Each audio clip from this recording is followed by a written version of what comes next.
Λοιπόν, επιστρέψαμε εδώ στο στούντιο του Οικονομικού Ταχυδρόμου, στην 89η Διεθνή Έκθεση Θεσσαλονίκης, εδώ που έχουμε ακούσει όλες αυτές τις εξαγγελίες, έχουμε μιλήσει και εδώ με πολλά κυβερνητικά στελέχη, με τον επιχειρηματικό κόσμο, με φορείς και εννοείται είναι η σειρά βέβαια να συνεχίσουμε με έναν κλάδο από τον κλάδο της ενέργειας. Έχω βέβαια μαζί μου εδώ να με βοηθήσει την Αλεξάνδρα Φωτάκη. Αλεξάνδρα, ευχαριστώ. Και έχουμε μαζί μας την κυρία Barbara Morgante, είναι CEO της Enaon. Hello, Miss Morgante. Hello. Thank you. Welcome at OT Studio. Thank you, and thank you for inviting me. It's an honor to be here. Well, how does Enaon see its long-term role in Greece's energy market, and how might global shifts affect your plans for renewable gas and energy resilience? Enaon is investing a lot, and we have communicated many times, even through our mother company, which is Italgas, the Italian Italgas. We will invest 1 billion euros in new networks and other in assets, in digitization in Greece, to have a very resilient, safe and efficient network for gas distribution. What we see is that we are proceeding with our investments. The response of the market, which is the signal that we always want to touch in order to understand if we are going to the right direction, is very good. Just to give you some figures, last year we received 31,000 requests for new connections to gas distribution from industries and from households, from buildings, and this year we expect to exceed this number. Our target is to reach at least 45,000. This means that the market is dynamic, that still gas is recognized as a good solution for heating and also for industries, which are really have high energy consumption, so they need not to spend too much to install the proper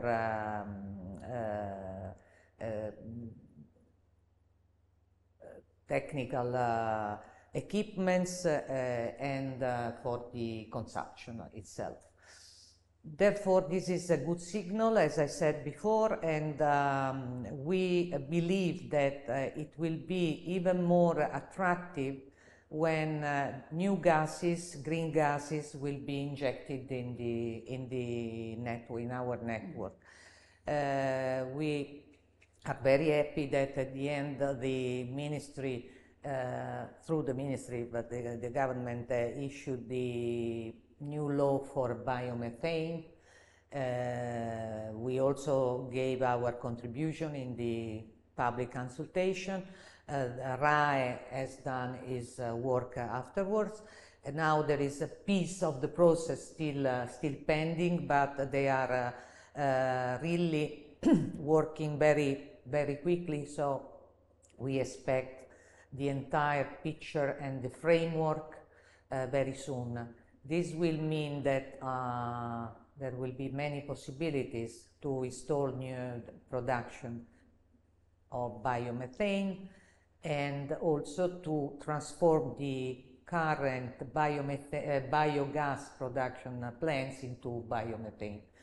This is important for the country because it's a renewable source, but also because it enhances the the possibility to use waste from agriculture and from other sources and to reuse it in a more efficient way. Later on, probably there will be also possibility to inject hydrogen. We are still waiting for the percentage of hydrogen which is emitted. But our network for biomethane is ready. For hydrogen, we are making some studies in order to check if all the components are good enough to receive hydrogen. So you know that gas, fossil fuels are not in the priority list of the Europe, I should say, more than of the single countries. We are convinced that when you speak about energy in general, you have to take into consideration for sure the impact on the environment, but also the security, and last but not least, the affordability. For security, we have seen what happened a few months ago in Spain. They have chosen just only one technology, and this is the risk that you for the affordability is a question of costs for the families, for the industry, and therefore of competitiveness of the country. So big issues that have to be faced. We will see, but as I said before, the market probably wants to choose according to its own necessities and needs and I would like to ask you, what measures has Enaon already taken to prepare its gas distribution networks across Greece for renewable gases, such as biomethane that you mentioned, and hydrogen? And looking ahead, what are the next steps on the company's agenda? The biomethane is not a problem, we are ready. The only thing is to have at least the first injection of biomethane. We are also willing, in case, to boost the process as soon as the entire picture from a regulatory and normative point of view will be ready to invest in order to boost the process and to have at least the first producer of biomethane in Greece, which is not the case today. For hydrogen, as I mentioned before, we are making an assessment of the network because the network was constructed over the years. Some pieces are very old. For example, in the central area of Athens, there are still old pipes that we are removing and substituting with new ones. Therefore, I guess by the mid-2026, we will know exactly which kind of percentage of injection of hydrogen can be acceptable by the network. Otherwise, we will change the single components in order to raise this percentage if there is production of so we are willing to go to green gases, and this is why we are working a lot in order to have a digitized network, all the procedures in order to check everything. We also have, since the beginning, I must say, the cutting-edge technology for the leakage detection all over the network, and we are going to install the new smart meters, which are the name of which is Nimbus, that was created in terms of intellectual property by Italgas, taking into consideration all the experiences Italgas has, so all the features that were to be taken into consideration, and is really a cutting-edge smart meter, and Greece will benefit also, like Italy, indeed, because we are in Italy and in Greece, from these new smart meters, which are, as I said, the most advanced one, for sure in Europe, probably in the world.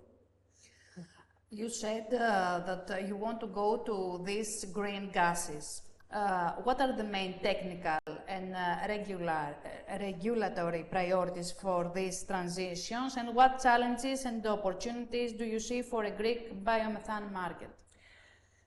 The regulatory, and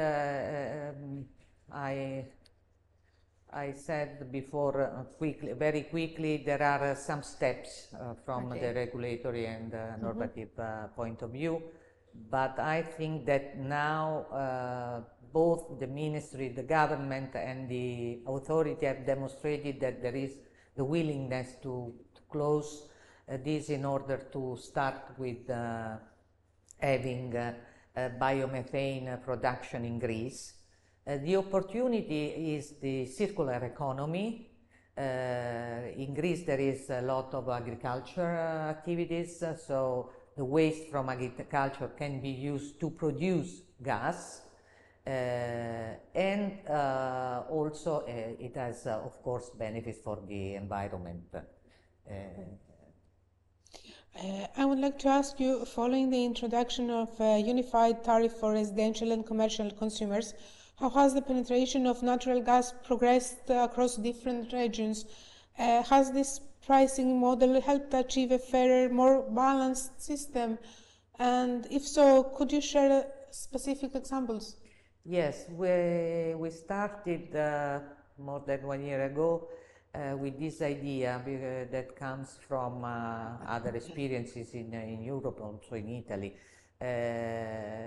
On the basis of the philosophy according which we don't think that a family living in Thessaloniki has to pay more or less than a family living in a different area. So we proposed to RAE to homogenize all the tariffs. At that time they were 9 or 10 different in different areas of the country, differing quite a lot in some cases. For simplicity, for having an equal treatment of all the customers, and also to have simplified processes from our side, but also from the side of the authority that of course monitors and decides. This was not possible indeed for the industrial sector, because the differences were so high that to homogenize would have been very difficult, so it will be a process year by year.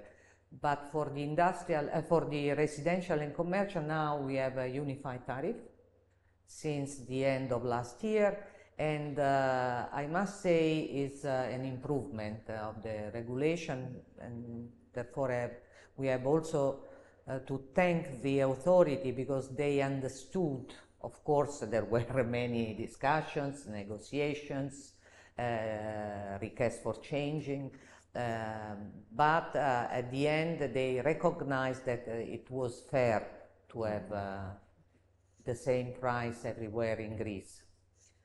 So, final question, because you said about the smart meters, how far along is this process, and what impact is it starting to have? The process, of course, every time we, still now, when we invest, we install smart meters. When a meter is out of order, we replace with a smart meter. The massive replacement with the Nimbus smart meter will start end of this year and on. We expected to have this massive replacement in a very short time, meaning 3 years, no more than this. But we are still discussing with the authority, and probably they will ask us, and they have already done, to do this process in a longer period. But this will be beneficial for costs, because of course a smart meter doesn't require to have a person reading the consumption physically. Second, these new smart meters have a life of 15 years, while the current one of 7. Okay. They can adjust and calculate the different gases which are on the network, which is not the case of the normal smart meter. So they have, and they are recyclable quite 100%. So also for the environment, we are very, very careful in all our activities. So, Ms. Morgante, thank you very much for the conversation. Αλεξάνδρα, σε ευχαριστώ πάρα πολύ. Και εμείς εννοείται επιστρέφουμε σε λίγο ξανά εδώ με επόμενους καλεσμένους, γιατί έχουμε πολλούς, η αλήθεια είναι. Thank you. Thank you.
αποτελείται από 20 σταθμούς και 18,7 χιλιόμετρα μήκος γραμμής. Η γραμμή 3 του μετρό αποτελείται από 27 σταθμούς και 47,3 χιλιόμετρα μήκος γραμμής. Και τέλος, οι γραμμές του τραμ 6 και 7 αποτελούνται από 59 σταθμούς και 31,3 χιλιόμετρα μήκος γραμμής. Η χρήση των μέσων σταθερής τροχιάς ελαχιστοποιεί το περιβαλλοντικό αποτύπωμα και βελτιώνει αισθητά την καθημερινότητα.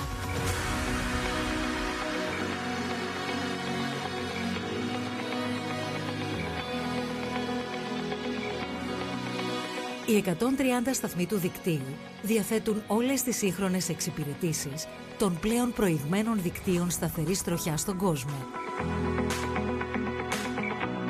και κοσμούνται με έργα τέχνης καλλιτεχνών διεθνούς φήμης, καθώς και από αρχαιολογικά ευρήματα τα οποία ανακαλύφθηκαν κατά τη διάρκεια της κατασκευής του δικτύου.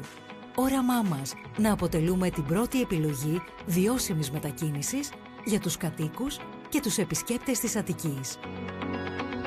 Στα ΣΥ, Σταθερά δίπλα σας.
Το 2011 συστάθηκε η Στασή, που καλύπτει συγκοινωνιακά το λεκανοπέδιο της Αττικής με 130 σταθμούς και 123 χιλιόμετρα δικτύου. Η γραμμή 1 του μετρό αποτελείται από 24 σταθμούς και 25 χιλιόμετρα μήκος γραμμής. Η γραμμή 2 του μετρό αποτελείται από 20 σταθμούς και 18,7 χιλιόμετρα μήκος γραμμής. Η γραμμή 3 του μετρό αποτελείται από 27 σταθμούς και 47,3 χιλιόμετρα μήκος γραμμής. Και τέλος, οι γραμμές του τραμ 6 και 7 αποτελούνται από 59 σταθμούς και 31,3 χιλιόμετρα μήκος γραμμής. Η χρήση των μέσων σταθερής τροχιάς ελαχιστοποιεί το περιβαλλοντικό αποτύπωμα και βελτιώνει αισθητά την καθημερινότητα.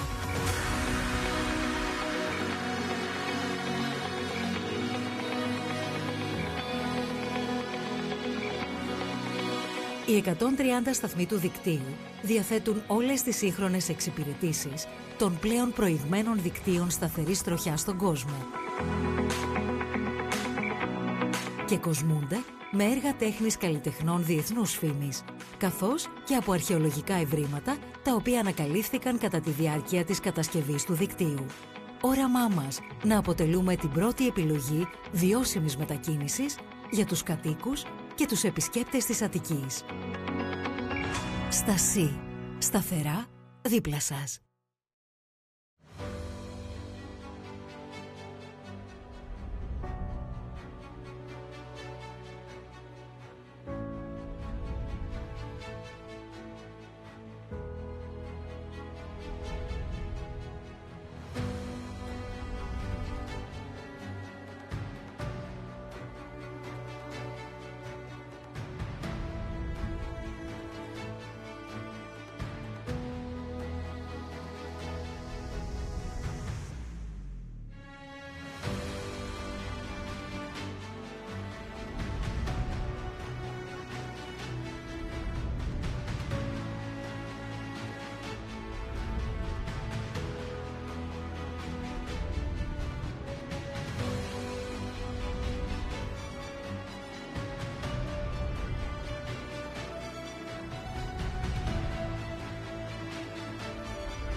Το 2011 συστάθηκε η Στασή, που καλύπτει συγκοινωνιακά το λικανοπαίδιο της Αττικής με 130 σταθμούς και 123 χιλιόμετρα δικτύου.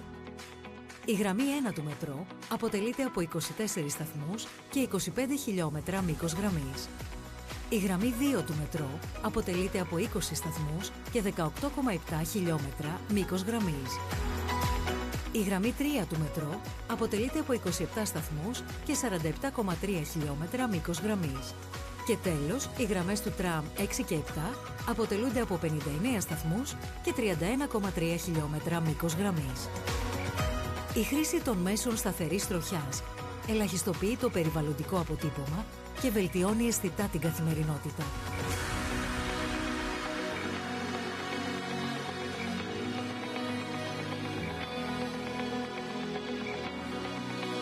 Οι 130 σταθμοί του δικτύου διαθέτουν όλες τις σύγχρονες εξυπηρετήσεις των πλέον προηγμένων δικτύων σταθερής τροχιάς στον κόσμο